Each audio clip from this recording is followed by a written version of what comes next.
Welcome to the Deep Seed podcast. This week I travel to the east of the Netherlands in Lochem to meet with regenerative farmer Anne van Leeuwen. She's honestly one of the most inspiring people I've ever met in my life, and I absolutely loved this conversation with her.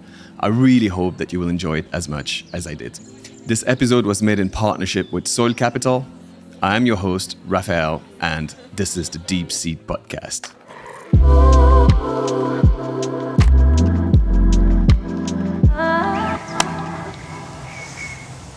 Hi Anne. Hey, welcome. Thank you so much for welcoming me here at your farm. I'm going to be starting this conversation with a question that people usually ask at the end of podcasts, which is, if there's one key message that you'd like people to leave us with today, what would it be? I guess it would be all flourishing is mutual. And this is completely taken from Robin Wall Kimmerer's book, Braiding Sweetgrass. Mm-hmm. And it's about the deep understanding that everything is interconnected. So I am connected to you, the rest of life, and there's a reciprocity between all these beings. Right. And that mutual understanding that, they are us and the other way around. You could also call it a fundamental ecological understanding. I think that's... But that everything is interconnected? Yes. I think that's key to all of the transition, paradigm change, key to regeneration, and actually key to also what we're doing here. Beautiful. And I think if that would be something that is not only something we know, like factually, but something that we really feel, then abundance will just flow out of everything we do instead of degradation or... And how do you think we can feel that? Do you feel that? Oh, yeah, I think I do. But also not always, because I'm also... I was taught different things. So I was not... I didn't go to primary school with people telling me, everything is interconnected and there's actually... we share energy, we share this world, and society is not only humans. It is not a story that has been told to me at all. And I think if you really feel that, I guess you could say you're still an indigenous person. And I think we are all in the Netherlands and in a lot of Western countries, we're far away from that. So I think we might need several generations, but I hope we will, go that way. But it might take several generations of cultural practice and spiritual beliefs to change that. Okay, yeah. I don't think I can do it in my lifetime. I will do everything I can to try to do that. And I do feel it, and certainly in certain moments when I feel connected to either this amazing beach or to the birds that I'm hearing right now. But it doesn't come just naturally to me because I was taught and brought up that way. So it's the experience on the farm, the experience of being close to nature, of watching nature and the way it responds to things, that the more you spend time like that, the more you feel this connection, this deeper understanding of how everything is interconnected. Yeah, I don't know, because I think I felt it more as a child. And then I sort of de-learned it along the way. And I think a lot of us have that. Like if you are a child, you don't have that very clear borders between what you are and another being is. And you don't put everything necessarily into categories, but I think you're more of a natural relational being. Naturally, and we sort of de-learn that with the society we live in, the type of education, the type of system that we get pushed into. Maybe we sort of forget that side of us, or even intuition. Language. Like if you in many indigenous languages, you still have way more verbs than pronouns, and we only have nouns. We have very little verbs if you compare it to an indigenous language. So we are very used to categorize things, to put things into boxes, and to think of the world like that. And we're very good at it. And I'm also not saying that we should never categorize anything, because I think it should be a tool towards. It could be a great tool towards an end, but it shouldn't be. It can only. It can also be really destructive, and that's what I'm seeing right now. So that's what concerns me. And I think it's that fundamental. I really think if you talk about regeneration, that's actually it's about a cultural paradigm shift. It's about understanding yourself as part of place and understanding society as animals, plants, microbes, humans, not only the human part of it. And even the word nature, if you talk about language, I have a lot of issues with the word nature. Because I think it's a word that puts us totally on the wrong. Why is that? Foot, because once you're talking about nature, it's supposed to be something that's the opposite of culture.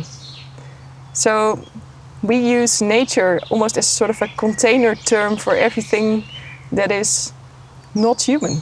Okay, so we put ourselves it in a box. Separate from nature. Nature is everything that is not human. Yes, and then all the time we're trying to get in touch with nature, but internally you cannot, because it is something outside of you, so you will never get really in touch with it. So I prefer to talk about life, for example. Life, nice. Because then we can all be life, you know? But in our language, in our culture, in our institutes, we have that very stark division between nature and culture, and I think that's really problematic. Yeah. And I'm really interested in what you said about children and children having that intuition, that natural. Well, I used the word nature here, but that intuition. And there you go. It's also very difficult. It's very difficult to unlearn, so it's maybe easier not to forget that connection to certain things as a child. And I realized when you were saying this that pretty much every person I've spoken to on this podcast so far, so everyone is involved one way or another into regenerating life. That when I asked people to introduce themselves and where they come from, the majority of people have told me that they grew up close to nature and close to a farm, and they loved nature from a young age. And it just struck me there then that actually that maybe is a defining point in adults later in life who actually become more involved in protecting and regenerating nature. Well, I think it's far easier. I wouldn't say it's the only way, but I think it's far easier if you've had that experience of being in touch, because then that's also something you can miss and you can long for and you can search for because you know it was there. Right. It's very nice to start the conversation on a philosophical tone. I didn't expect that, but I think it's great. I love it. So before we get a bit deeper in this conversation, I'd like to get to know you a little better. So maybe could you tell us about your personal story? What made you become so passionate about farming and so on?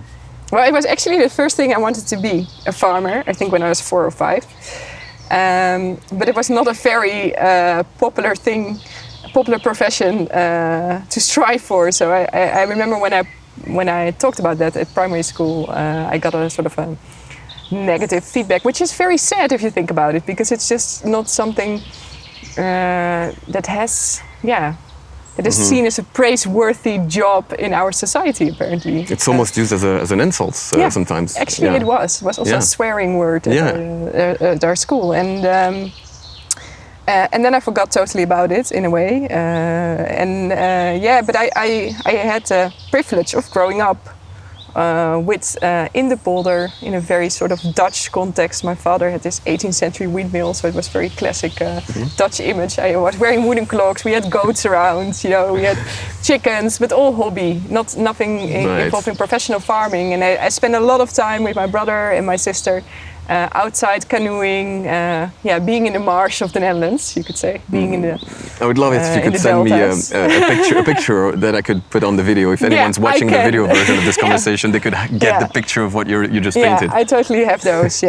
So I will. And I loved it. I mean, I had a fantastic youth, and also I had a great family with uncles that were bird watching. So. And they were standing, on dikes with binoculars, and I got that from a very young age. So I got this love for birds and for plants. And my mother turned out to be a biology teacher. So it was all, the love for life was all already around me. So that was sort of very easy to pick up in a way. And then I wanted to. I actually had this amazing teacher at secondary school, an art teacher, and I loved it. Like, it was absolutely by far my favorite subject, art.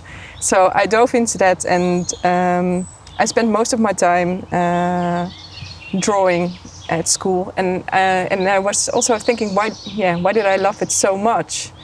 Because I was pretty good at getting, the high marks at school, and then you're sort of pushed into this sort of trajectory that you need to go to university, you need to get a PhD, etc. You get this sort of weird idea that if you're good at working with your head, you shouldn't use your hands or something. There's just all this kind of preconceptions about what you should do and what is normal.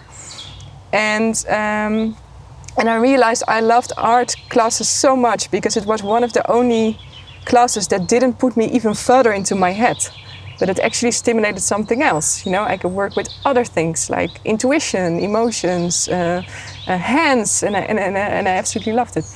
And then when I finished my secondary school, my brother went to the art academy, and I thought, okay, then I need to, have my own path. As you might think when you're 17 or whatever. And so I ended up studying art history, but I wanted to take on biology courses as well, because for me that was like okay, that makes sense for me, I feel that it makes sense. But the exam committee then said, no, you shouldn't, do an alpha major and then waste your time following beta courses. And that was for me the first time that it sort of became explicit that was, the norm. And the norm was you either go to a cultural site or you go to a nature site and you go and study, I don't know, chemistry or biology or whatever. And that felt a little bit as a personal, something just went wrong there. Like on a fundamental, I felt, hey, wait a second, this is so strange. And then suddenly I started to realize that this is everywhere in our society. So you have nature over there and culture over there, and there was literally more than several kilometers between these faculties, and these, the beta students were not even meeting the alpha students. And that really triggered me to dive into that topic, basically. To think there's something really amiss with the relationship between humans and the rest of life. So I then still on the nature trail, started to figure that out. So 9 years of studying everywhere, because I ended up studying anyway a year of biology and philosophy, and I was searching for how can I bring it together. And it was actually when I read a book by Bruno Latour. It was he was proposing as a philosopher, sociologist. He has sort of several roles, but he was sort of proposing that what we need is nature cultures. So it's sort of to bring it together. Not a very beautiful solution, just to glue two words together. But he somehow put into words what I've thought of as that's okay. Yeah. That's what we need. And I got on that trail, and he spoke about the parliament of things. So how can we actually give a proper representative voice in our societies, in our Western societies, to plants, animals, and microbes that are now not included at all in our decision making? And I thought, wow, that's interesting. And then I only found out that, of course, there are already, and also shamefully found out that, of course, there are already lots of indigenous cultures who have this at the core of their societies, but also, who live this kind of lives, and that were not even present in 9 years of university study. So I found it also fascinating, like how small the lens is through which we look at the world sometimes. I found it very interesting. So I was intrigued by that idea, and I started to dive into that. And around that time when I was finishing my studies and people were expecting me to do a PhD, I thought, I don't want to do a PhD because it's not in touch with, reality. I don't want to be in an ivory tower doing the research and don't feel that I'm in touch. And so I was searching for a way to to feel more in touch. As simple as that. Actually, something that I never questioned as a child, but later on I did have questions about. And so I ended up at Artes Royal Zoo in Amsterdam in a very nice team because they were actually starting to work on this new museum about the relation between humans and nature, which was my topic for in the past university years. And I thought, wow, now I can really deep dive into it. So I got into this great team with a biologist and an anthropologist, and we were just looking at this relationship and how can we translate that into an exhibition, a museum exhibition where people can experience all the challenges, all the beauty, everything that comes with these relationship questions that are so crucial to these times. So I worked for 4 years, also in different roles, on the development of the museum and also at Artes itself, at the park, the education of the elephants, and did all kinds of project renovation, worked with architects, to work with zookeepers, worked with biologists, and I loved that range. And I learned a lot over there, also project management. But I also realized something, that the more I dove into that relationship, I realized that we had a huge problem because I saw how deeply ingrained that thinking is in our culture. So that even Aristoteles, in Greek philosophy, is thinking about this chain of being in which the humans are on top and the minerals and stones are far beneath the ladder. Thinking of hierarchies. And in Judeo-Christian thinking, you also have similar patterns of thinking. In Enlightenment thinking, you see that all the time, somehow we are trying to prove how we as humans and Western humans, white humans, are fundamentally different than the rest of life. We are supposed to be exceptional, And I was doing that research for the museum, and I thought, hey, this is weird. I see also how we're being disproven all the time, because there you have this orangutan that is actually using all kinds of tools, and then you turn out to have these rats that also have humor, and then we think, okay, humor is perhaps not unique to us, and then we think, okay, it must be these amazing cognitive abilities that we have, but then you have this bonobo who can actually, work much faster with a tablet than we can. Okay, well, then it must be something else, and it must be that we can inherit memory over generations. Hey, and then turns out that plants can do that as well. And then we have a problem. And then we think at least the border is with fungi, and we keep on moving the goalposts. And I was looking at that, and I thought, the thing that I find weird is that we are still surprised that we are not exceptional. But we keep on, publishing newspaper articles in 2010, like, wow, it's so amazing that fish have character, and then everybody's clicking on it, like wow, what an insight. But I mean, everybody who is open enough to the idea and sits in front of an aquarium for 2 minutes can figure out that fish have character, So it's, I started to see it's our worldview that is really deeply ingrained in our culture, and that is being institutionalized in our economy, in our education, in farming, in everything. And that is actually the root cause of the problem.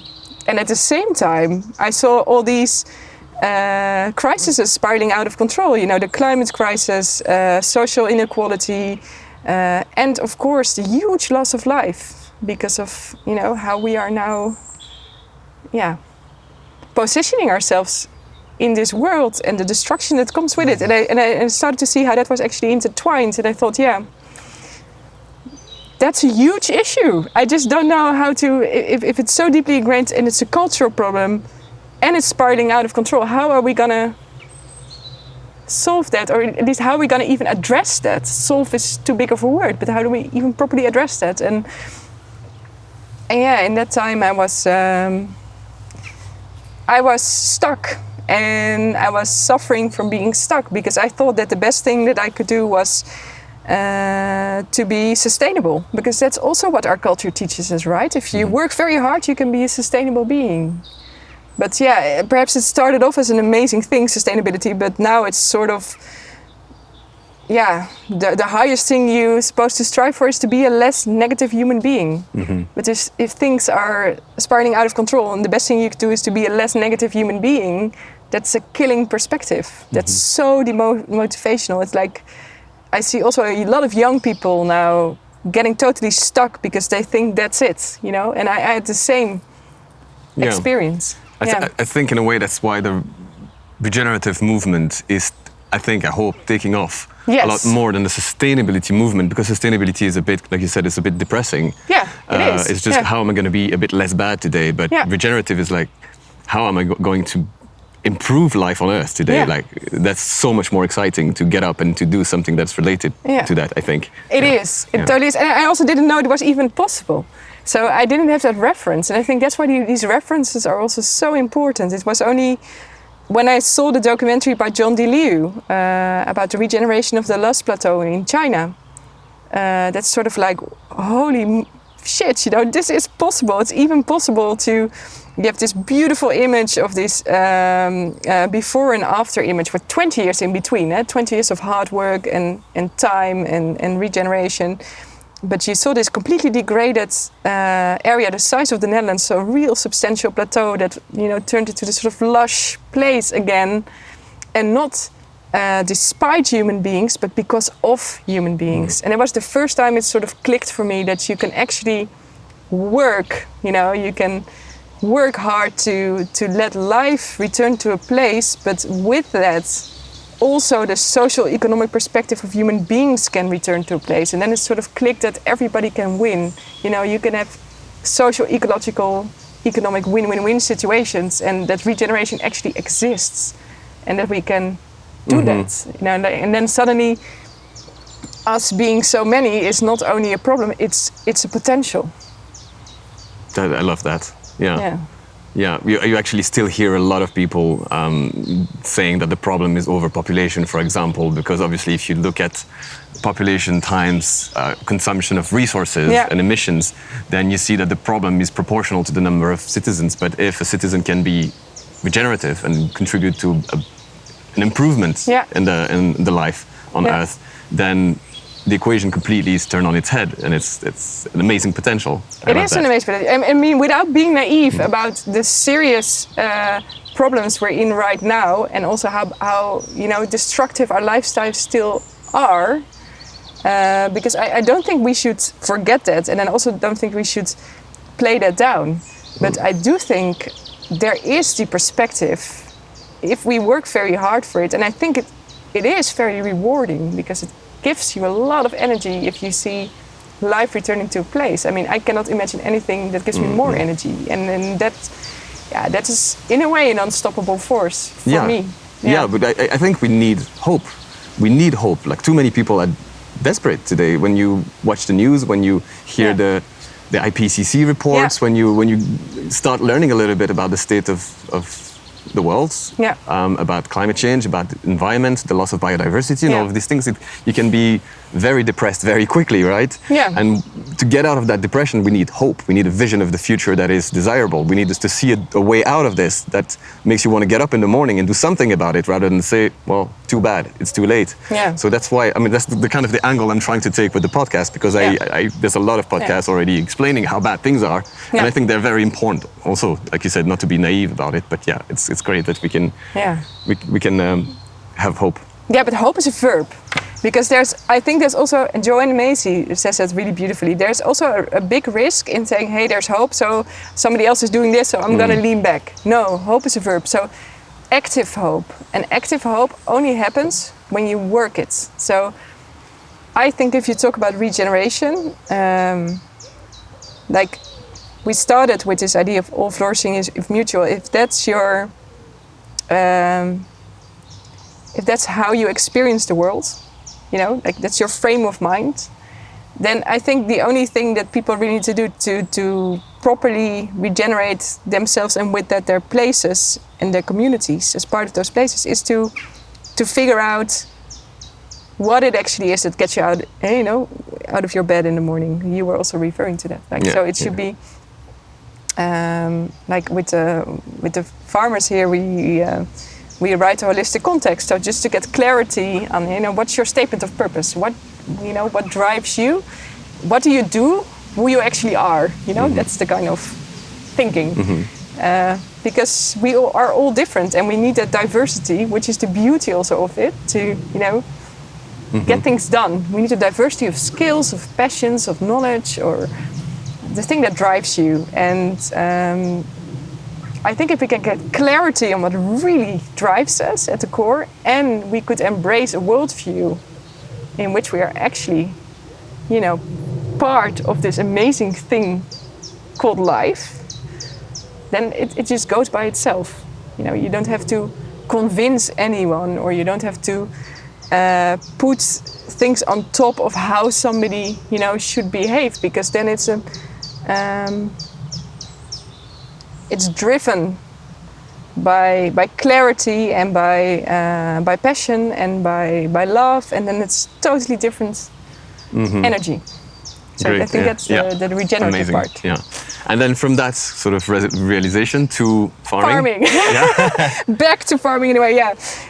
From that realization to farming. So when I saw the documentary, I was sort of blown away, because I thought, there is actually something, where we can work on. And around that time, I met my partner, Ricardo Canamateo, a Spanish biologist, who was looking at the frogs in the zoo, because he is totally in love with amphibians. And we met, and we sort of really, by chance, and we really, magic happens, it took us also a long time, because he was still living in Spain and I was living in the Netherlands, to figure out how we could do it, but how we could be together. And we also had some years there searching for the right solution to that. But it became very clear that for us, that's it. We regenerate, that's it. I want to get out of my bed to regenerate. But how do you do that? And how can you actually sustain yourself in a process working for that? And that's was also years of searching to figure that out. And how do you do it in a Dutch context? Because once we figured out that we wanted to be here, that's also challenging. So what we did actually was we started to write a business plan to try to get sort of a grip on the numbers. Could it be Ricardo went to La Jonquera, so that was also with Alfonso and Yannick. It was then still, I think, only Alfonso, starting up a Regeneration Academy also still. And and there we sort of got the insight that farmers are the people who really do the regenerative work. I mean, you can be a consultant or a scientist or whatever and tell other people what to do, but they are actually doing it, So farmers are now so often put away or seen as the problem, especially here in the Netherlands. Well, actually, if you think about it, it's sort of the solution, because if these farms are regenerative farms, if you see that so many beautiful outputs could come from these farms, then so many issues at once are being tackled in a place. And it's and that was the insight we got. And then once we found out we needed to farm, and I sort of got back to my first idea when I was a 4-year-old that I should be a farmer, because I loved goats around that time, because we had great goats at home. But it was like and then you sort of have to make this whole switch and have these weird expectations also, because you've done university that you shouldn't work with your hands, or so that was also quite challenging to find a pathway there. And to eventually Ricardo also did an internship with our business plan. I was still working to get the rent paid, basically. And we went. He went there with the business plan to test if our numbers were right with Richard Perkins in Sweden at Ridgedale Permaculture Farm, and we thought it might be a little bit comparable, culturally, Sweden and the Netherlands, to, we were just searching for references, basically. Also, that was like 5 years ago, and then we thought, yeah, we can get it done. And then the whole search started, and we also didn't have a plan B. I think that also helped us a lot to just, go for it. Like, I was eating away my savings, and we had an occasion, 2 laptops, and way too expensive apartment for the situation in Amsterdam. We were just trying to find a way to make it work, basically. And we tried several routes. But it was very difficult to get funding if you didn't get access to land. It was very difficult to get access to land without funding. So you were sort of in a loop, and we had to get out of the loop. So we tried many different pathways, and finally we got via. We won with Ecosia. We won with our business plan a prize. With another farm worldwide, and then we got our starting loan for the farm, and we could get started. And exactly around the same time, we met a landowner, Kien van Heuvel, in very close to Nimega, who was leasing 5 hectares of land on her estate. And then we thought, okay, that's where we can start. So that's where Bodemzicht started as a farm. And then we started farming. And then we had, I'm still learning every day a lot. It's one big learning journey, but yeah, it has been amazing. Yeah. Just a really quick pause to tell you about the official partner of this episode, Soil Capital. Soil Capital is a company that supports the transition to regenerative agriculture by financially rewarding farmers who improve the health of their soils. They're a really cool company. I love what they're doing, and I'm super proud to be partnering with them for the Deep Seed podcast. If you're interested to learn more, I will leave a link in the description below. Back to the conversation. So yeah, for a little bit of context of where we are now, because we're sitting outside here at your brand new farm. Yes. Which is also why there might be some background noises, some birds singing, so that's great. Yeah, that's fantastic. It gets windy from time to time, so I don't know how the microphones are going to pick that up or not. So if there's some windy moments, forgive us. A neighbor tractor, it can all happen. Yeah, exactly. But so yeah, you started that first farm, and you've recently had to move it. Can you sort of tell us why that happened? Yeah. Well, we had I think in a way we sort of, when I started farming, first I thought, we always thought a learning place should be part of our farm. Because for us, we were also searching so much for references. And we thought it would be so nice if that also, becomes part of this farm place. So you have the place where you can learn and the place where it actually happens. And then you have this sort of beautiful, it's like the other side of the same coin, basically. That was the idea of the plan. And then we started farming with a small, no-dig vegetable garden. We were setting up an agroforestry system. We bought some chickens. We built egg mobiles.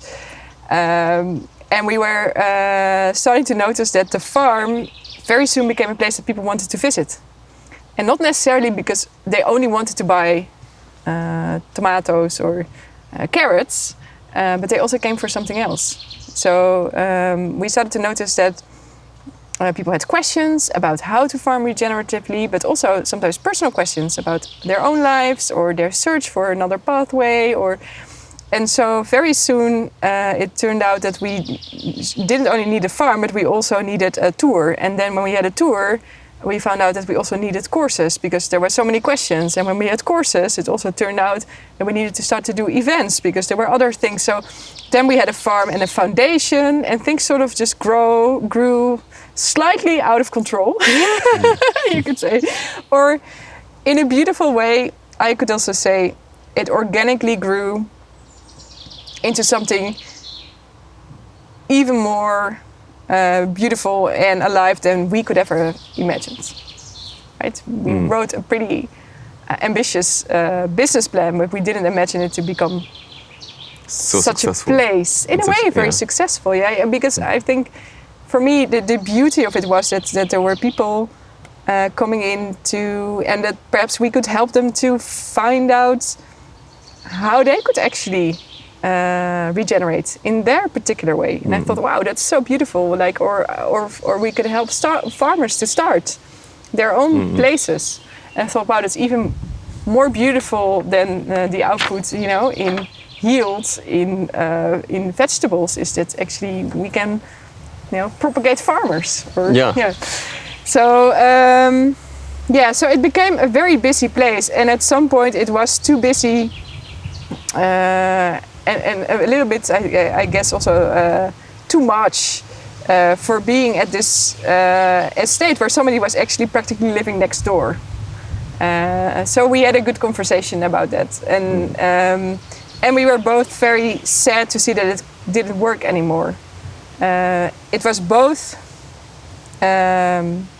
shocking because it's was the first time for me also for a very long time that I did feel that connection again to a place since my childhood.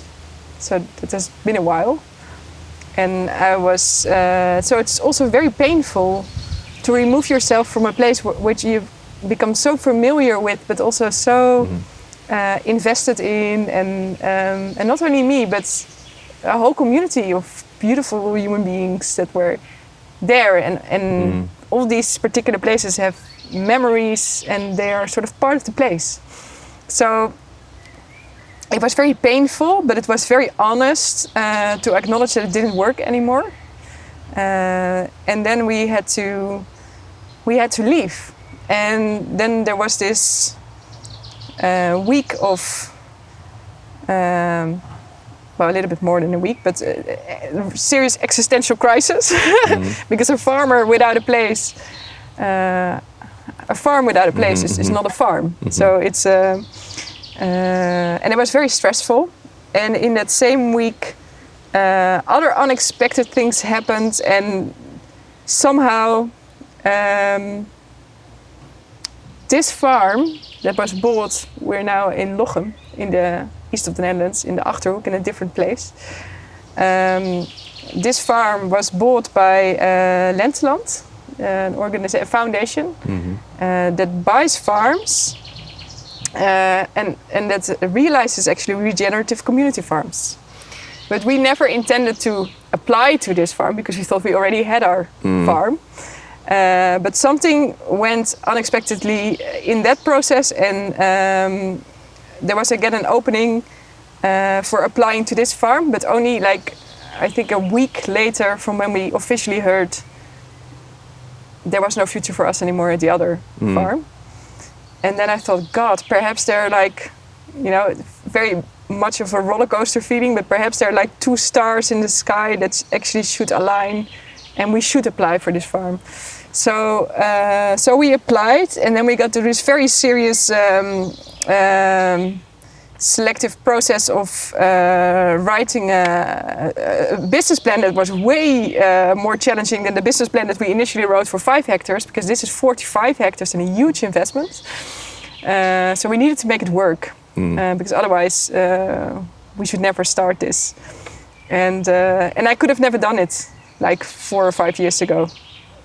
I would have never done this project, and I could also have never done it with the team that we have now, which is an amazing team. So I'm not at all farming here alone. No, we have a very great team of 4 farmers that are managing the place. So it's me, my partner, and then we have Roos, who is farming and hosting. Also I have a campsite here that she manages, but she's also sort of a host of the whole. We call it ERF, like it's the whole place where also the community aspect happens of the farm. And we have Daan, who is a really young, talented farmer who was an apprentice at our previous farm. And we already saw, okay, this guy is really, he has got talent for farming, but also an ecological sensitivity that you don't see a lot in people. And totally in love with trees. And we thought we actually really need him on our team, because we have a very ambitious plan for agroforestry and a tree nursery in this place. And he was sort of perfect for, making that happen. I see, right. So that's also why we shifted. Not only we changed farm, But we also changed team and organization, and now we've landed here for a little over 2 months. Yes, it's very new, very fresh. It's very new, it's very fresh. Yeah. But I could see it with my own eyes. You just gave me a quick tour of the farm just before we started the conversation, and it looks super promising. And you showed me the map, the plan of it all, and I guess it must have been very, very hard to leave your farm behind. Yeah. But at the same time, once you've accepted it and you decided to move forward, it's very exciting to start a new project like that with everything you've learned so far, with a great team of people like that, and just to be able to not make the same mistakes that you probably did in the past. Yeah. I guess everyone does. Yeah. I'm sure you will make some more. Yeah. But for sure. Yeah. It's kind of, it must be very exciting, and I'm excited for you. Yeah. Thanks. Yeah. It is. But it was like only peaks. Like sort of. I'm also like, okay, in the next years we need to make some space for the middle ground, because it was like only super high, super low. And the thing that really helped me also was we organized a really beautiful goodbye ceremony also with our community of people who were eating from the farm, who were connected to the farm, who were learning at the farm, who were working at the farm. You know, to say goodbye to the place, and to do that together was beautiful. And then we had the grand opening here, I think a week after. And that really helped also to land again. And now I feel like I have like very short tap roots, but you know, I can start to root again. Yeah. But I can feel your optimism and your excitement, and when you talk about your farm. It's an amazing place, and it's also beautiful. Really amazing to work with Lenteland, so this organization, because the beauty of the model of Lenteland is they buy a farm as a foundation. And then they set up this local corporation that owns the buildings and the ground. And then that is refinanced with our business plan and by inviting people to become co-owner of the place. So that money comes back in, and then we repay that to Lenteland Foundation, and with that money they buy another farm. Okay. So it's sort of like a revolving farm fund in which everything that we invest in this place actually results in another amazing place. And that's the beauty of it. That's incredible. That's actually what I was going to ask you about, because I know that access to land is a very, very key topic. It's very difficult, sadly enough. Yeah.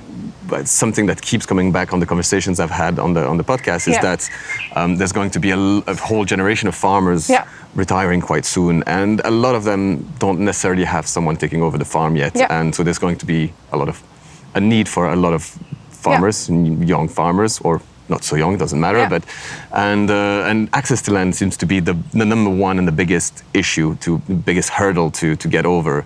It's a huge issue. And this model sounds very promising, very interesting. It is, yeah. And the great thing is that people can really connect to the place and also co-own the place. So I love the beauty of, in a way, it sort of merges the regenerative with the commons thinking, because it is also a bit crazy that we own land, or who owns land and why. These are weird questions, and you see it's so speculative. In the Netherlands, it's so extremely expensive to get access to a house, to get access to land as a farmer. It's crazy if you have to repay a debt for buying a place like this with carrots. I mean, it's just like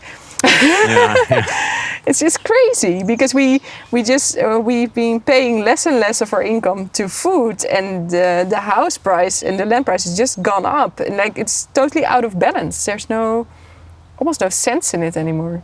So just to see if I understood it correctly, you have Lenteland? Yeah, right? Lenteland, They bought the farm, created a foundation.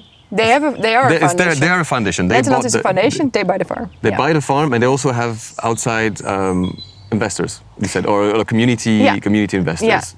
More and more people are joining, and you can either invest directly in the Lenteland Foundation or in a farm. So if you are, for example, living in this community, or you feel connected to what we do at this farm, you can become a co-owner.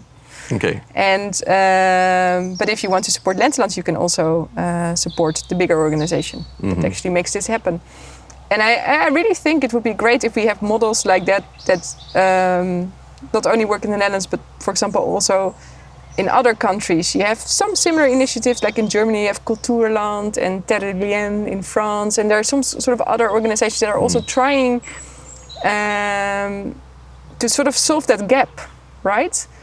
Because it's crazy. We're so in need for more regenerative farmers, and it's a huge barrier.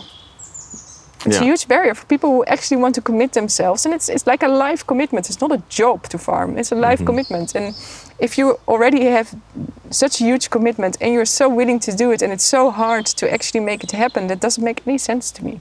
So it's great that there are actually people standing up, trying to help to make that happen. Yeah. I wanted to get a little bit deeper into this because I really want to understand the model. The investors. Yeah. What do they get in return? Is it like just a financial? There's a small financial return once we are making a profit, but not before. Yeah. So it's a different kind of a model. So first we're going to go to a break-even situation. Then we're going to get paid, because we're being paid by Lenteland. That also adds up to a loan that we need to repay. But it's a startup situation. So we're being paid now very basic income. And then once we're break-even, we get a little bit more. And once we're profitable, we can start repaying. And we also are part of we get part of the interest, that comes off the. But it's never going to be, it's never going to be huge. But it should work financially. Yeah. That's the core of the business model. And the ownership is also split within the Lenteland model, which is beautiful, I think. So the juridical ownership is with the Lenteland Foundation, and they will always ensure that this will be a regenerative community farm. So not sold or brought onto the speculative market again.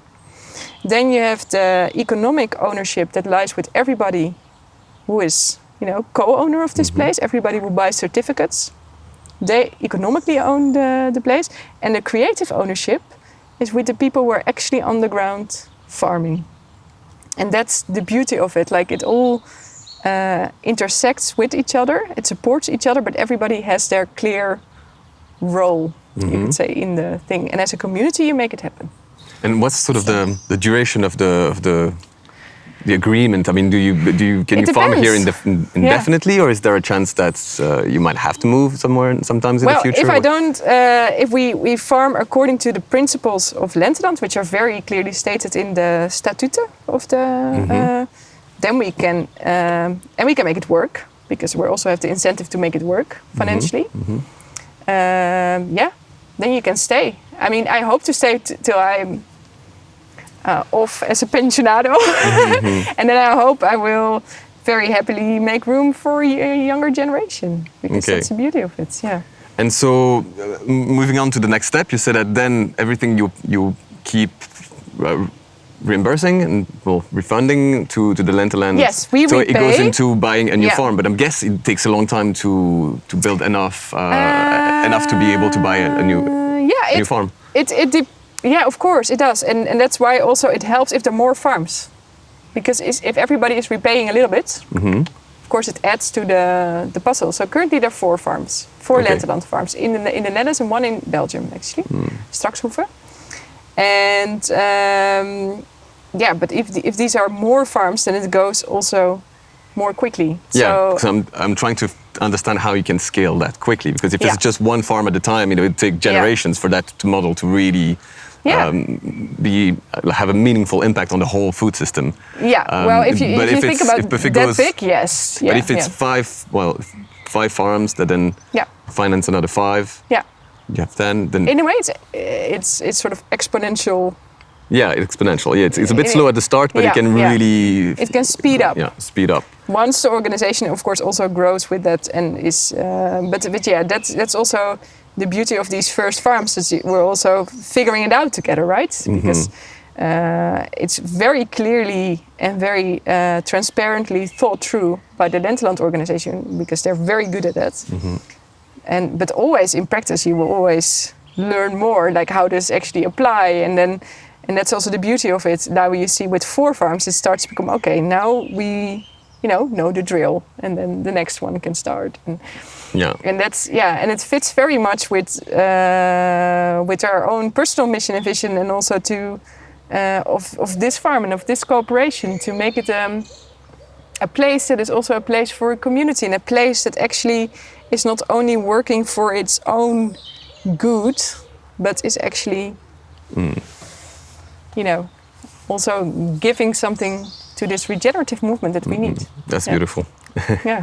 And have you seen any other sort of innovations or models that are quite interesting in solving this problem of access to land, different from this one? Yeah, there are definitely other great initiatives also in the Netherlands, which I know, like there's Herenboeren, for example, which is a different model in which you are less...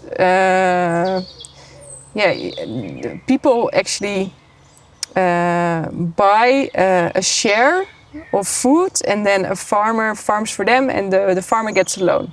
So that's another system that works pretty well, and it's initiated by just people who want to eat in a place and say, okay, if we get 2,000 people together, or 200 families, and everybody pays something, then we can make this work. So that's like sort of it started off by Geert van der Veer, an amazing guy, with sort of a model for what would you need to have the perfect diet for, 200 households. I say now something by head, but I don't know the exact number. What would that farm look like? Okay, it would be 20 hectares. You would have this and this, and a few pigs for the people that eat meat, and something like that. And then it became this model that was sort of copied. And it's great, because a lot of people are actually doing that. And then another nice initiative in the Netherlands is Land van Ons, which is an organization that focuses more on the idea of buying square meters with the community, and leasing that to farmers who are actually farming more consciously and more. So that's also like it's interesting to see that a lot of these movements are initiated by citizens, by people who just want a different food system. Basically, it's very bottom up. Yes. Yeah. Yeah. Okay. Because of course it's also it's not coming through fast enough. From the top down, so No, so then you need to organize yourselves. Yeah.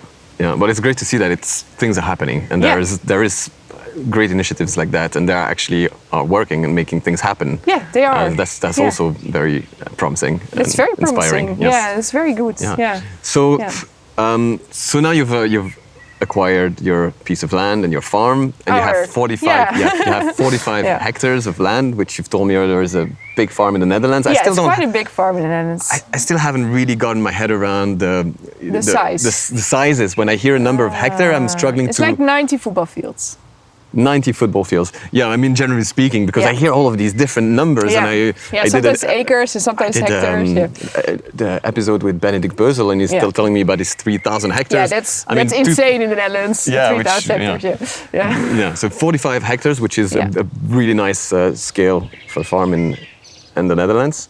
Yeah. So now you have all of that space. You need to create a plan, I guess, of what you're going to plant, what you're going to grow. Yeah, that was what we started off with, which is a really good thing, not to... you have to start with a plan. You have to start with a plan, because otherwise it's not going to work. Yeah. But I'm curious about how you make that plan, how you make the decisions about what to grow, how much of what. Is it more based on your climate, the weather locally, the soil? Yeah. Or is it more about the supply chains and the demand? And maybe you could tell me more about that. Yeah, it's in that way always context specific, like what do you grow, where and why. So in a way it is sort of similar to what we were planning at our small scale farm in Malden. But then in a different context and on a different scale and a different team. So things change, and also this neighborhood is also very different. So you do take all of these things in account before you make a plan. The thing we knew that we are, we really love to grow as much perennial as we can, because that makes so much sense, climate-wise, water-wise. resiliency-wise, but also here, this is a landscape full of trees. It's famous for its coulisse landscape, so it's like famous for these small fields surrounded by trees, and a lot of these trees have been cut over the years in this region. So it makes a lot of sense in this specific local context to replant trees. And we also dove a little bit into the history of the place, and we had a lot of really nice conversations with the previous farmers who were still here when we moved in,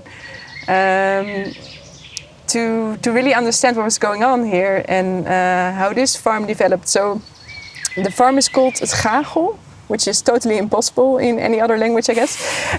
But it's a Dutch name for plant Medica gale. And gale is a specific marsh plant, like a plant that likes to grow in really peaty marshlands, because this used to be a place with a lot of turf, but they, dug it all out and removed the turf, and then they put other soil, and then they sort of drained the place, and then it became agriculture or agricultural landscape. So one of the things that was very clear for us is like we should regenerate this farm in a way that there is place again for Medica gale, because that's at the root of this farm. That was actually a plant that was used in beer before we grew hop. So that was an interesting thing. So I hope we're going to have a Gagel beer in the future. That's for sure. So we knew there should be a sort of a marshland should be part of this ecosystem, and also water makes all of the difference, because now it's landscape that drains. But if you have a way to really capture that water, let it sink in, filtrate, slow it down, make it part again of this landscape, then life will just burst out of it, of course. I also have a partner who is crazy about amphibians, so it should be a place where tree frogs can thrive. That was also something sort of clear to us. And yeah, you need a model, which we also figured out in our journey towards our first farm. You need a model which you can have income on a short term, mid-term, waiting for long-term income from trees, and especially nut trees, because they might take 9 or 10 years. So the basic idea for that was, okay, if we start a no-dig garden, you can grow vegetables immediately. Like now, we just put down a garden and you can grow vegetables. So that's immediate income. We have chickens in egg mobiles that we, drive around for holistic plant grazing. And you have eggs immediately. So you immediately have something you can sell, you can build up a market with. It's small, but it can help. And here the garden is going to be quite substantial, because it's going to be 7,000 square meters of no-dig garden, which is a big, twice the size of what we're running in Malden. And then the bigger landscape, just asks for huge investment, of course, in planting and in time. But there you also have sort of layers. So you have like a break-even point for berries that might be 3-4 years. Then you have fruit trees, which is perhaps 6-7 years. And then you have your nuts that might only come around seriously from 9 years. So you have this build-up plan in which you can, financially bridge these first. And thankfully we have a campsite which can help to, create some extra revenues. We can also, because we are still a place where people come to learn about regeneration and also what they can do themselves. We can also make that part of it. So we make this beautiful sort of holistic plan where we can farm, you can connect to yourself in this place, to regeneration, and you can stay. You can stay to let it sink in, to be our guest, or to eat with us, because the eating part was also always something we were missing. And for the farming explicitly, we developed, also because we really wanted Dan to be part of our team, so we developed 4 business lines. So we have the no-dig garden, then we have an agroforestry system that's actually gonna be around 40 kilometers of berries, fruit trees and nuts. And there you basically look in landscape-wise, what makes sense design-wise in a place like this. So that is the historical landscape, the cultural landscape, but also just walking around in your biosphere, in your region, you can figure out what works and what doesn't work. So, for example, at a previous farm, we were really focusing on chestnuts because it made a lot of sense. We had this really sandy soil, very dry place. Chestnuts were doing amazing. Here, it's too wet. So we're not going to grow a lot of chestnuts. We're going to grow some because we love them, but it's not going to be, prime tree business. So here we're going to focus on soft fruits. We're going to focus on cherries and on plums, and then in the end we will plant over 2,000 or 200 varieties of trees. So there will be a lot of diversity in this place. But those will be like two main things we would love to sell. Also because everybody says that you cannot grow cherries without poison.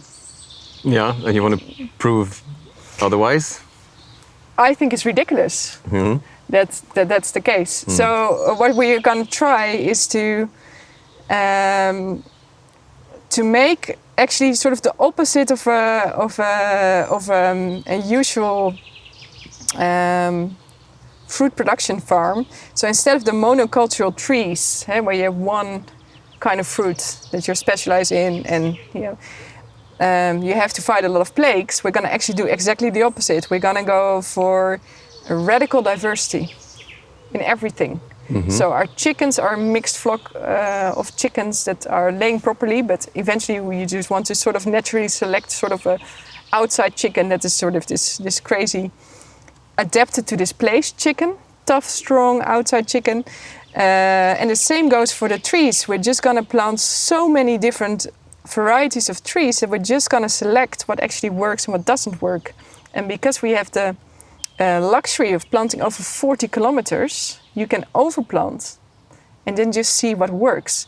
And then I think the beauty of it is that you can market that diversity, because we're going to be able to sell these little baskets of plums in which you can have plums that are all unique, because all these trees are unique trees. Mm. So you can have like a taste experience. Like every plum you'll try is different. It's like a box of chocolates where every chocolate is like a different bonbons. One. It's exciting. It's like different colors, different tastes, different taste experience. And that's such a different way of thinking about fruits. Yeah. And of course we also gonna need to process a lot, because with that amount of fruit you have to process a lot. So we're already thinking about how we can turn that into really nice ice cream, how we can process it into jams that we can put in mid-size shops. So we are, we still have some time, thankfully, to figure out the whole processing part, because it's quite challenging on the mid-scale, and that's what a lot of farmers are experiencing. But also a lot of other pioneering farmers, Lenteland farmers, are also planting trees. So there's also more and more incentive to, as a community, start searching for options to process, to sell, which is great, because I think that's what we should do. And so the market definitely plays a role. What grows here should be the start of any conversation. And so that's the fruit. And we're going to have, next to the fruit, the garden, we have a small herd of animals that is more supportive and not really such a strong business in itself. So we're going to have probably some cows, but very occasionally some meat. But it's more to enhance the whole system, you could say. And what we really want to do, and why we're also so happy that Daan is on board, is the tree nursery. So we want to start a tree nursery with also a very different kind of thinking about how to grow and sell trees. So instead of selling these big trees with this cut-out root, which usually happens, which is very bad for a tree in a way, to replant trees like that, we want to grow them in airboom boxes. So these are sort of like these simple wooden boxes in which you have an air layer at the bottom of the box, and then soil and compost in the top, and then you grow trees from seeds. So you also can start growing a lot of diversity in trees. And you can also grow certified seeds that are used, for example, for nature restoration projects, but you can also for companies that want to, compensate their CO2 and get actually indigenous trees, or fruit production because we want to grow all these beautiful varieties, for agroforestry systems that are more and more being sold. So that whole range of trees we want to grow in air-prune boxes, which is actually a very simple thing, but it's just quite fun that something simple could be so different than what we're used to. But it's just a box with an air layer. The tree grows, it hits, the first thing it does, it makes its taproot, it hits the air, and once it hits the air, it stops investing in the taproot and instead goes for the lateral roots. So you get this very strong little tree that in the first year can usually already be 30, 40 centimeters. Okay. And that you can very easily sell as bare root seedlings that can grow very strong somewhere else, and then you can bundle them. And then we can also sell a little bit in the mid-range. So now you see either you buy very small number of trees as a private buyer, or when they do huge landscape restoration projects, it's only from 100,000 or whatever, and we can be in the mid-scale. Thank you so much for listening this far into the conversation. I just have this really small favor to ask of you. Wherever you're listening to the podcast right now, on YouTube, Apple Podcasts, or Spotify, for example, just click on the Deep Seed page and hit the subscribe or follow button. It takes 5 seconds and you make a huge difference for me and for the podcast. Thank you so much. So you said radical diversity? Yes. Like that? So you're a radicalist? I guess I am, yeah. And, but you selected specifically plums and cherries. You said plums because this is what grows well here. Cherries because it's kind of a bit of a challenge for you. Why not other types of fruits? Well, we do. In the end, we have 200 varieties. So we'll have a lot of different. We also will have quinces, we'll have apple, we have all kinds of things. But we do think that in the Netherlands, in the Dutch context, overall, it's, for example, pretty hard to get a good price for apples or for pears because it's already sort of an oversaturated market. And it's also difficult to make a real difference with an apple. While if you could sell cherries without any pesticides, that's a different story. Okay. Yeah. More potential. Yes, and also, I guess people are also more willing to pay for soft fruits because they see it more as something really, nice to have than luxurious. The average apple, which is just put aside and then put on a very low price class very easily. And it's just way more challenging because it usually just ends up being processed in cheap apple juice, and it's just not a very workable business model. Okay, I see. But we're gonna have apple trees for sure. Yeah, for sure.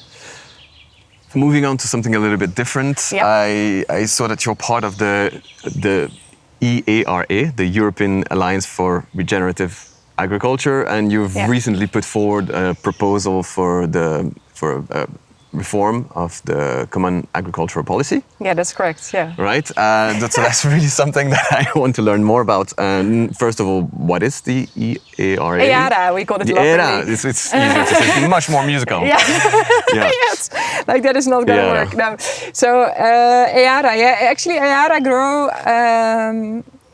grew out of a conference organized by climate farmers, and where a lot of regenerative farmers out of Europe were meeting each other. So in a very beautiful Schloss castle in Germany, that's actually a farmer's castle. And so many things happened there. You could see that these amazing farmers from all over Europe, they're just longing for that connection, but also, you can exchange so much knowledge, insights, if you're in one space. So we figured out that we actually not only wanted to have more connection to each other, but also very soon that there is not actually proper representation for regenerative farmers in Europe that is farmer-led. Because what you see is that a lot of other organizations, whether it are big corporates or consultancy firms or whatever, everybody sort of makes these statements about what is good for farmers and what is, or what even what regenerative farming is about. Well, actually, it doesn't necessarily come from the farmers. So for us, it became very clear that that's super important, that you actually have an organization that is led by farmers and that also represents the interest of European farmers. So that's where IARA was actually born from.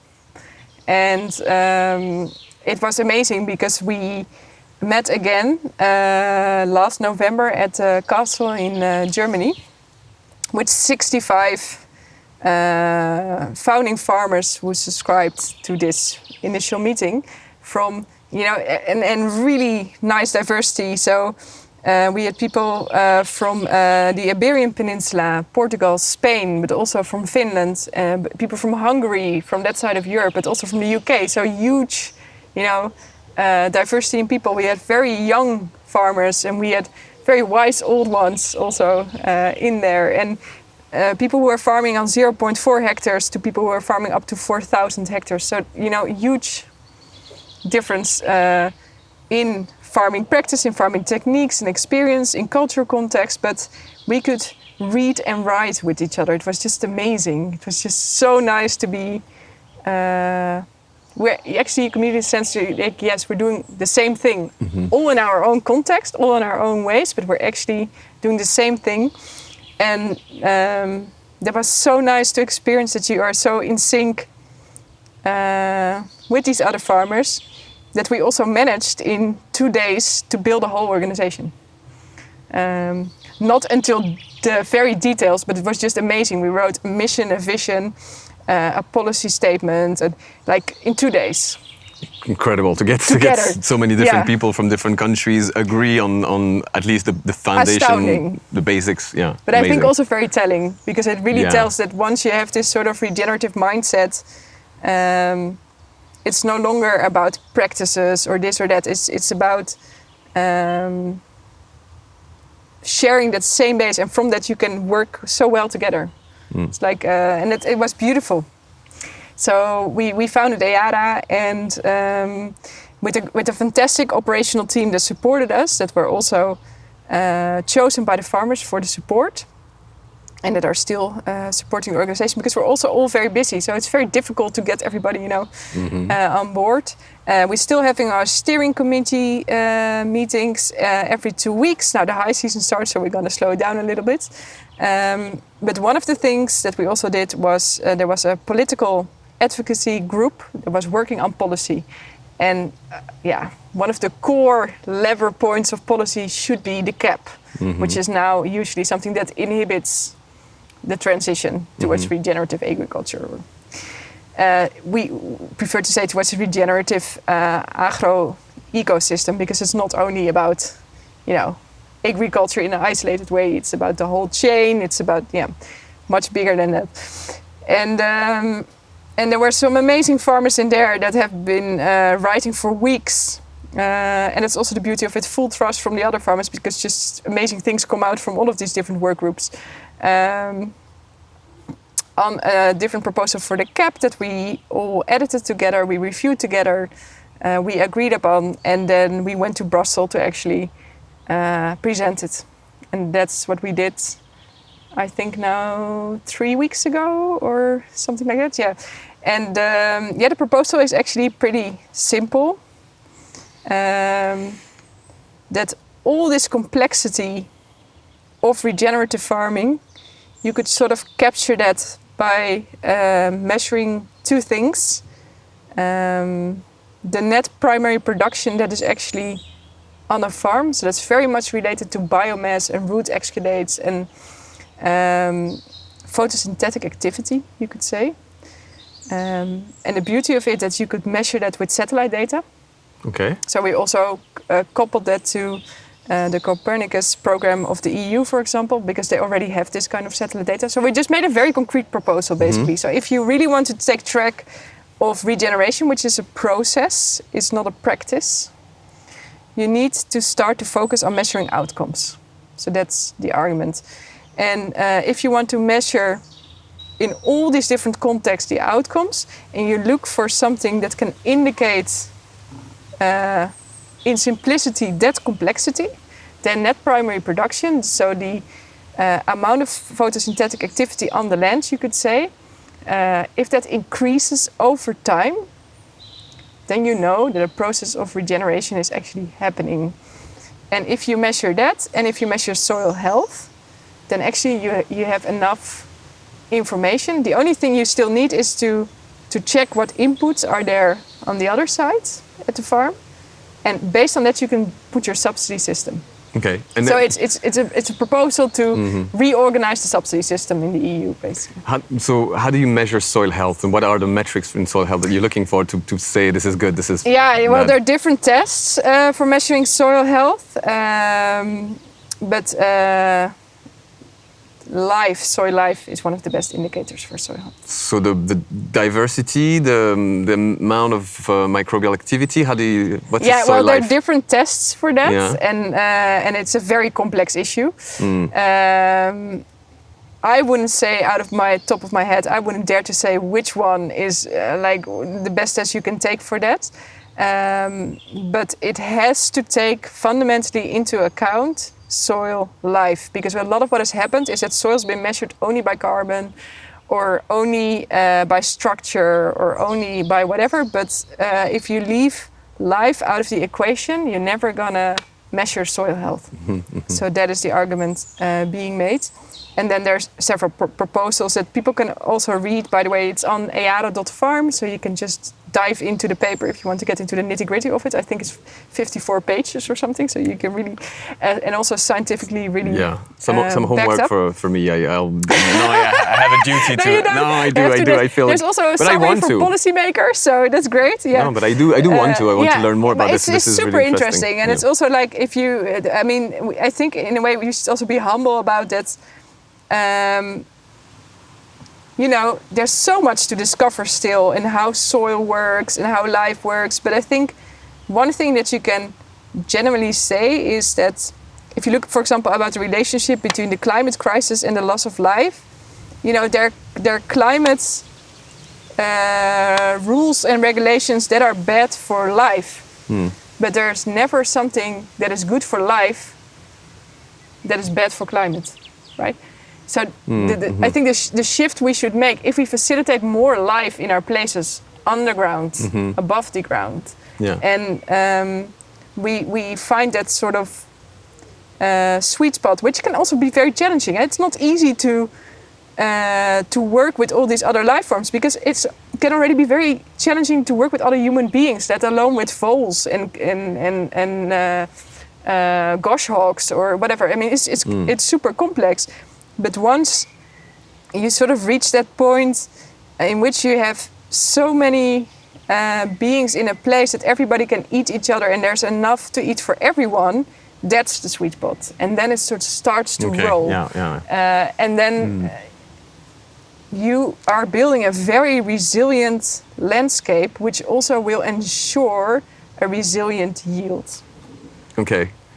So the idea for reforming the common agricultural policy subsidies is that instead of looking just at the amount of land, you would look at the amount of life. Yes. And so if you have a lot of land and you do great things with it, you might have a lot of life and therefore still a lot of subsidies. But if you don't, that kind of reduces your opportunity for subsidies. While in a very small farm, but that is super regenerative and where a lot of life happens, then you could actually be rewarded a lot better than you are today. That's sort of the idea. You can get the idea is that you can get.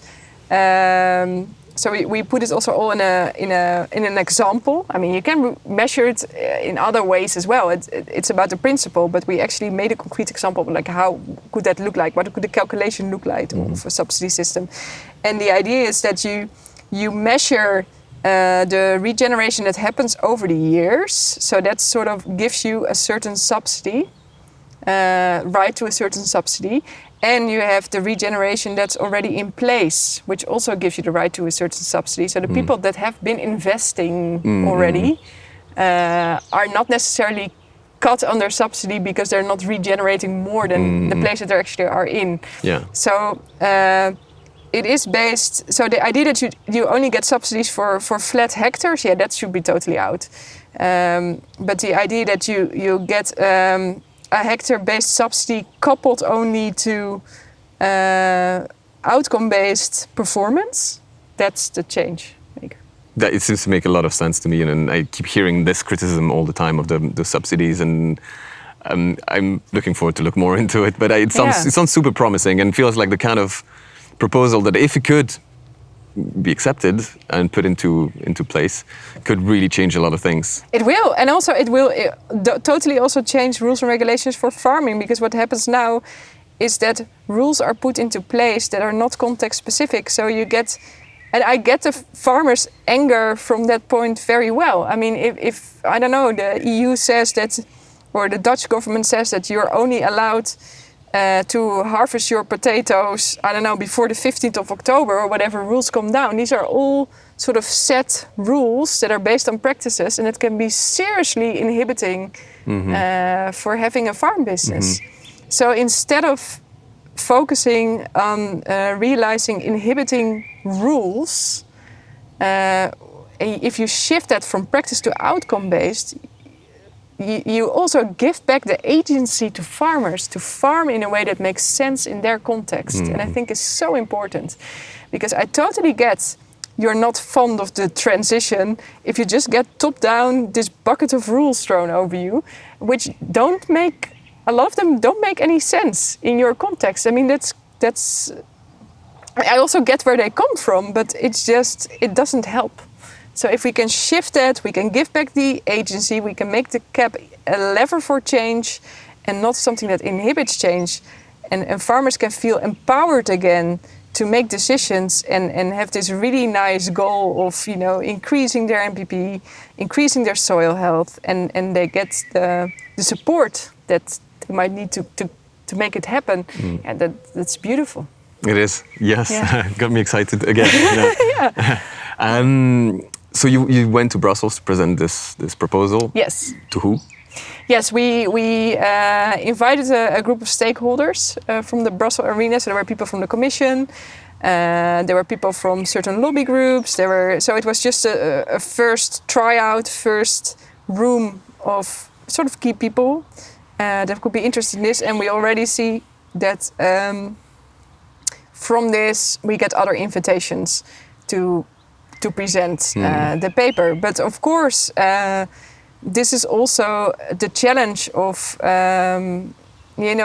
because there are also huge lobby forces in and around Brussels. So the challenge is here, I think it's a genius idea, and I think it could be a really promising future for the CAP. But it also needs to get out there, and that's still challenging if you're a bunch of busy farmers supported by a great operational team. So that's why we also need more people to... You need more people to join the movement? In a way, yes, and that's also a really nice thing. So we started, we also developed this procedure for opening up EARA further to new farmers. So if you're interested, if you're farming in Europe, if you're working on regenerating your place, you can apply now at EARA for becoming a farm member. And then you get sort of a small procedure, and if everything is okay, you're sort of supported by 2 other farmers, then you can join and we can just grow EARA into more farmers. Yeah. So that's beautiful.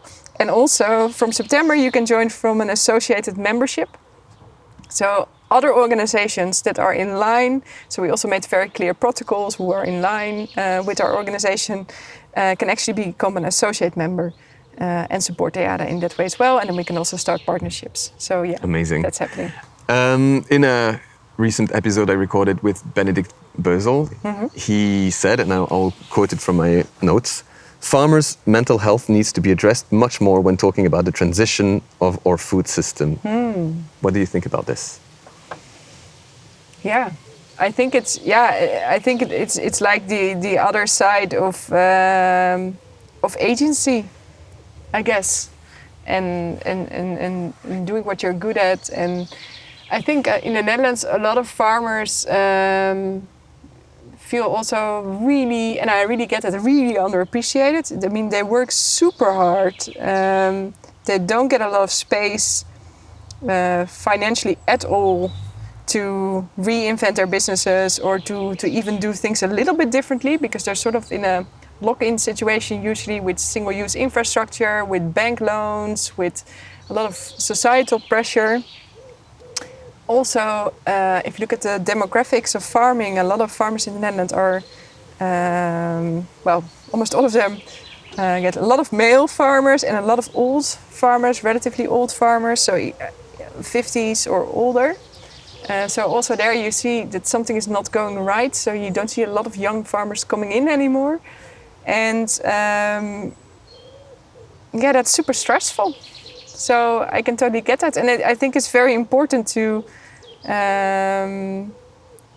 but also not only for those farmers, also for us as, also for farmers who are, for example, joining EARA, is super important to keep also making space for regenerating yourselves, because that's the challenging part of feeling a lot of urgency, to move and to do things and to get things done, because you see crisis is spiraling out of control.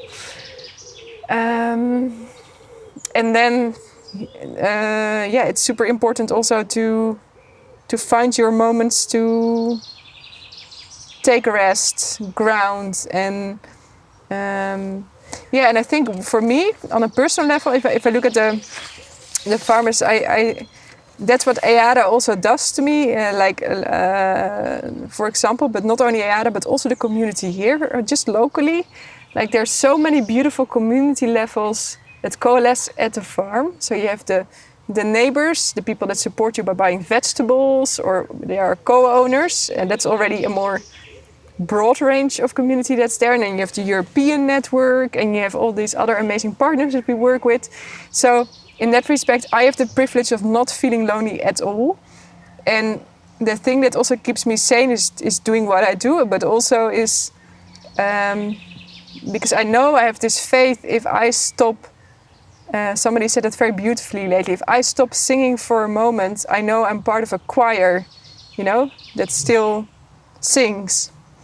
And I can take a deep breath and get back in. That feeling of doing that together is, I think, super important. And the thing that I'm seeing sometimes with other farmers in the Netherlands is that they are pretty lonely, and they don't have a lot of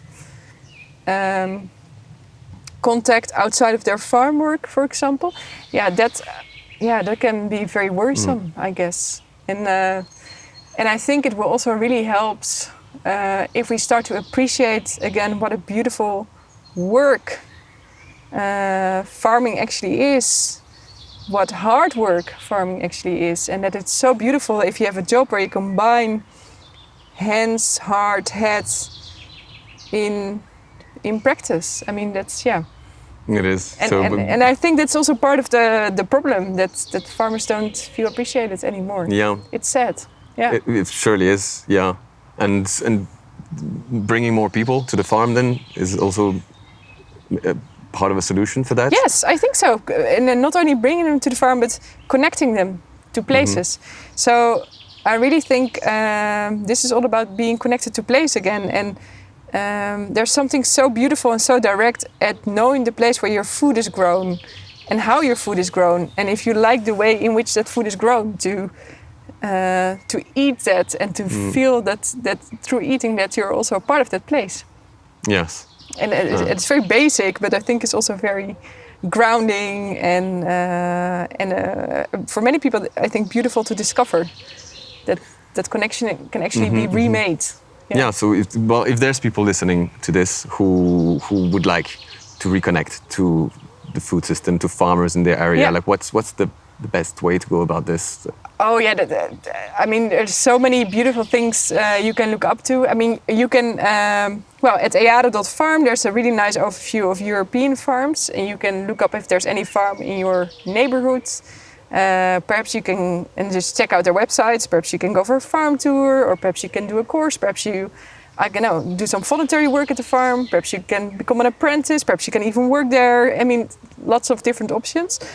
In the Netherlands, we also have a very beautiful platform. We are the regeneration that now gives sort of an overview of the whole regenerative movement in the Netherlands. So you can just, if anything of that rings with you, you can just look at this beautiful, almost like a calendar of beautiful people and initiatives that's happening, and it's also on the map, so you can also check out if anything is in your proximity.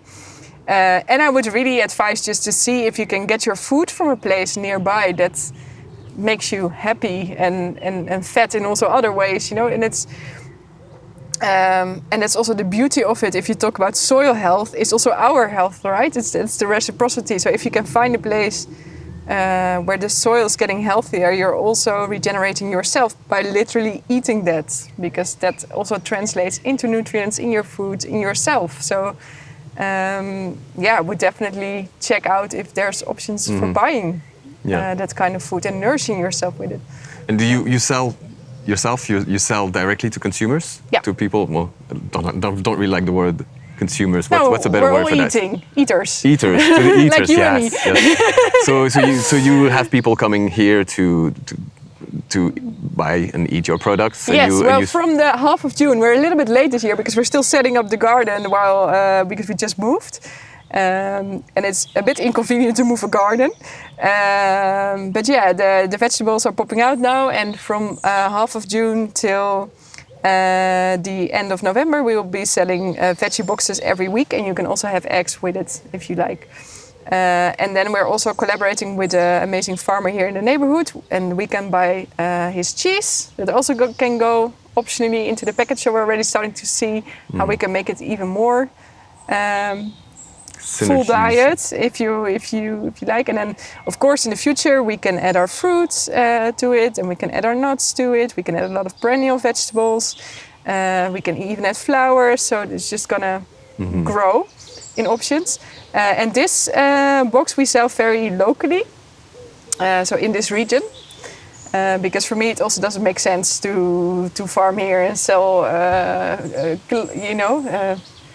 vegetables in Amsterdam, because I think cities should be fed by farmers around the cities. Here we're a little bit more rural, so we can go a little bit more regional, but it just makes sense to keep it as local as you can keep it. And we're working with chefs, and that's amazing. We have amazing chefs that we've been working with in Nijmegen already, and we're still going to collaborate with them. Also with even the best vegetable restaurant in the world, an amazingly talented team, an amazing talented chef from the Nieuwe Winkel in Nijmegen. And he can make magic out of vegetables. He can make chocolate out of chestnuts. It's just a joy. And then, we also really would like to bring that eating culture more to the farm and see if we can make a residency where regenerative apprentice farmers can actually meet apprentice chefs that are, to bring that talent together and to see if we can cook, a regenerative eating culture out of those people meeting each other. Because I really believe if you bring these young people in with the talent and skills they have and the passion and the interest, only extremely beautiful things can emerge from that, which can also help us to rethink how we eat, what we eat, and what is actually delicious and good to eat in these times. And by creating these connections, like great things might come out of them. And they will. Then they will. Pretty sure. Yeah. And that's sort of what I'm trying to achieve here with the podcast. I mean, it's not bringing people together through voices of people like yourself. And I hope that this can inspire other people to get in touch, to meet, to learn new ideas, and to incorporate them in what they do already. Great. So that will be the best really outcome, so. I guess. There seems to be a lot less women in agriculture than men. Do you think that the food system could benefit from having more women involved, and why? I think all systems can benefit from having more women involved, not only the food system. So, I think it's just a matter of having diversity also in your team, in your organization, in institutes, in farming, because that also ensures that you will have different perspectives, different ways of looking at things in your organizations, and I think a lot of the care that women have been put into work that has not been considered to be work, because traditionally they were seen, to take care of kids or to do the household or all these other so-called female workloads. I think it's very weird, first of all, that division was made, and I also think that care as itself is a very underappreciated aspect of our society. And if you look at the potential of caring capacities that have sort of a female energy to them, you could say, but are certainly not solely female, but it's more that we've been learning that as a female I'm supposed to express that more perhaps than you, like it's also a role that has been attributed to us, whether we like it or not. I think to get that caring into farming is super important, and that means both shifting in roles, but also allowing us all to care. And to make that easier, I think it would help, yes, to get more female farmers. Yeah. And how do you think we can do that? Is there any initiatives to bring that about? Really have it has been mentioned once in the EADA group also, for example, should we have a female group, But the beauty of the EADA group was that, hey, I think 50% was female. So that was also interesting to see. Maybe, I'm sorry, I just a suggestion is that maybe naturally, if we go towards food systems that are more caring to the environment and to nature, to life, and more regenerative, maybe this will also appeal more to that female energy you referred to, and maybe naturally bring in more women to farming. Yeah, and references. Like, I also didn't know any female farmer, Mm-hmm. So if we lack references, then you also don't, you're not easily making the connection that, I could also be a farmer because I actually know one, So it really helps to see women in these different roles. So you also get used to the idea that actually as a woman, you could also do that, Yeah. We're getting there. It's been a long conversation actually, because we spent quite a lot of time on just the first question. I think we had this half an hour philosophical question. Sorry to take so much of your time, and I know you're so busy, but I'm loving the conversation so much that I really don't want it to end. It's beautiful. We're coming close to the end of it. I have a couple more questions. Yes. What do you enjoy the most about your job?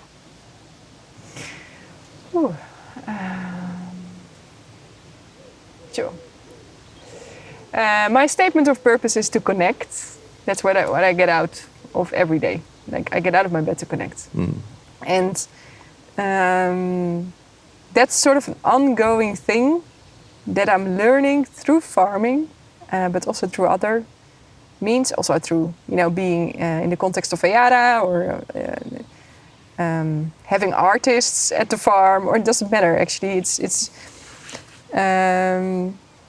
what I enjoy the most is that it's a personal journey for me to find out what it means to reconnect to place, to myself, to what I do because I am, and figuring that out again, because I felt I lost it after being a child. And grounding. I feel that for the first time I'm grounding again, and for me that really connects to feeling for the first time in sync again with certain rhythms. Like now, like the birds that are singing. It's a certain soft tone because it's this hour. You start to understand again that there are these rhythms, the rhythms of day and night. So I know, that when a tawny owl is calling, it's time to close the chickens. It's like it's sort of a rhythm of day and night. It's a rhythm of seasons that I was completely disconnected from, but that I reconnect to as your working at a farm. So, for example, something I really couldn't appreciate when I had more of an office job was winter. And now I love it. Because winter's like you hibernate and you rest and you so enjoy the sleeping and you feel a bit like a bachelor actually. And then you come out again and spring, and then high energy summer. And so it also is about reconnecting to these different energies that are two different seasons. And one of the most beautiful things that I reconnect to as a farmer is that you start to understand again all these cycles of all these other life forms that you were out of touch with. So when a stone chat lands again in the field after a long journey from North Africa, and bam, in the field because it's the 13th of May, then you get a very different feel for how time works, and it makes you feel in sync with these rhythms that are so much sort of almost the baseline of life. And I find it extremely comforting and extremely freeing to get those little hints again that I get back in touch. That's an amazing answer. So I have one last question. Yes. It's something that's become a bit of a tradition on the podcast now that I like to ask as a more of a fun question to close the conversation. It's, if you were organizing a dinner party and you could invite 3 people from present time or history, who would you invite and what would you cook for them? Sure.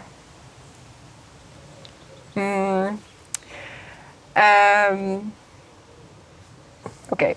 One of my biggest learning curves, I think, is this question, like how to become native again, how to even get remotely, in touch again with what it means to be really grounded. And perhaps you could call that an indigenous person, which is far away from the reality right now. And what I started with, this beautiful quote by Robin Wall Kimmerer, I think she sort of breathes regeneration. So she's a Native American Potawatomi woman. She is a bryologist, a professor in mosses. It's fantastic how she can write about her love for moss and for plants. I would love to have her at the dinner table because I think she is a true inspiration, and I have so much to learn from her. Just how you look at the world and how you can look critically, but with so much love at everything around her. I think she would be great to have at your table. It would just fill, the space with warmth. I've actually just started reading Breeding Sweetgrass. Oh, it's so beautiful. I'm just on the first chapter, but I've heard so much good things about it. I think everybody should. Yeah, it's amazing. Yeah, it's an amazing book, and so I would definitely invite her. I would love to invite from the past George Washington Carver. So he was a black agronomist, completely forgotten, born in the 19th century and lived on until I think around 1950 and the beginning of the 20th century. And he is an amazing person that despite all having enslaved parents and having everything against him to become a successful scientist, he set up this sort of amazing movement almost of looking differently at soil health, looking differently at what farmers could actually learn in practice also on the ground. He was already talking about mulching and taking care of soil and having all this tradition also from black communities that we sort of forgotten in the process, but that he managed to bring out again as in high position at a university at those times. It's just incredible what this man achieved. Despite everything looking so against him, and he's mostly remembered now for peanuts, and it's so stupid because it was only a small part of what he's actually achieved, but he was so ahead of his times, you could say. And on the one hand, also not because a lot of these insights, of course, come from indigenous communities, also on the African continent, also, brought in by enslaved people who were actually braiding seeds in their hairs when they were taken, and so there's this sort of wisdom there, and that I would love to listen to, and I think it would be very humbling to have him at the table, because you realize once that it's a history that we sort of have forgotten, because almost nobody is speaking about this amazing professor, and at the same time I think it would be very refreshing to hear that somebody already had those insights, and then to learn from his experience into how we can bring about change in difficult situations, and what his insights would be into making that work and supporting farmers to actually make that transition. Very interesting character. So that would be George Washington Carver. And the third one would be a little bit like the mystery guest, I guess. I would love to invite a person that was actually indigenous from this region pre-Roman times, because there's so little that I know of our own European indigenous cultures, and there's so little left to trace in a way. It would be extremely interesting to have somebody at the table who hasn't been on this standardization, modernization, efficiency trail yet, and is just situated in place. And I wouldn't know what kind of person that would be, but it would be like a mystery guest sitting at the table. That's very interesting. Yeah, very creative answer there. But yeah, I agree. That's such a great idea. You would learn a completely different vision, different angle from. I could learn so much from somebody, like how do you actually grow your food, or like what would it even look like? What kind of species or varieties would be, would be very interesting to know. And the thing I would love to do, and I don't know if it's possible, but it's not to cook for them, but actually ask everybody to bring a plate to the table with their favorite food. Yeah. Because then we would have amazing plates that we could share. And try a little bit of each person's personality or and context also, because of food. But then, no idea what we get. Perhaps we get chestnuts from the indigenous person from this region. I don't know. But what would you bring? Oh, what would I bring? A box of plums. A box of plums. I do love plums. It's always good to have a box of plums at the table. Do you like to cook? Actually, I don't like to cook so much. No, I love to eat. Okay, hence the answer. What would I cook for them? Well, I wouldn't. I would just eat. Yeah, no, I'm not such a cook. But I do really love good food. Really love good food, and that's also the reason why I love having chefs nearby. Because what happens way too often to me is that I eat food because I'm busy, or like I have to eat, but it's not a taste experience, and that's like a totally different thing. So I would love to, of course, bring to the table our own farm produce, cooked in an amazing way by one of the chefs or the apprentices or any of the other talents that we have in this house. And simple, like not overly sautéed, and then like I would make it very simple, so you get sort of nicely cooked, but back to the essence of the real taste of food. And then it also doesn't need a lot, because it already tastes great, but it just needs the attention and care and creativity of a chef to make it shine. That I will bring to the table. So whatever will grow at that moment in the garden. We have some amazing eggs that I will bring to the table. That's great. I'm feeling super uplifted and excited from the conversation we just had, and hungry at the same time. Yeah, I was a bit hungry now. So thank you so much for giving me the time. It's the month of May. You're super busy with the farm, and you took these almost 2 hours that we spent talking right now, and I really appreciate that. And I hope that the people listening will have gotten a lot of amazing wisdom from that conversation. So thank you so much. Yeah, thanks for being here, and it was really nice to have this conversation with you underneath our beautiful monumental beech tree. Yes, which Thanks I'm so sure we much. can see if you watch the video just behind us, this incredible beech tree.